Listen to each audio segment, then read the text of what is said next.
Hello everyone, welcome to सानी study. आज की इस वीडियो में हम अमंग अस से ड्रीम को ड्रॉ करना सीखेंगे। सबसे पहले हम ड्रीम का फेस ड्रॉ कर रहे हैं।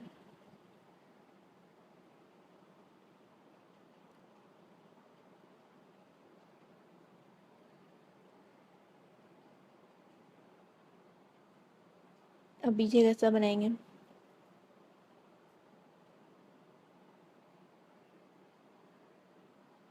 ये बन चुका है, अब इसमें कलर करेंगे। सबसे पहले करेंगे ब्लैक। अब हम लाइट ग्रीन करेंगे।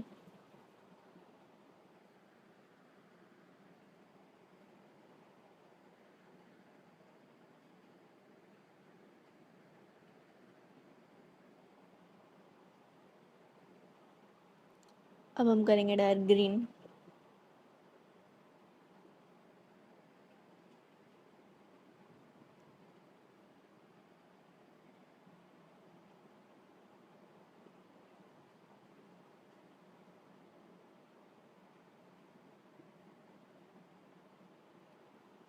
ये हमारा ड्रीम बन के तैयार हो गया। Thank you.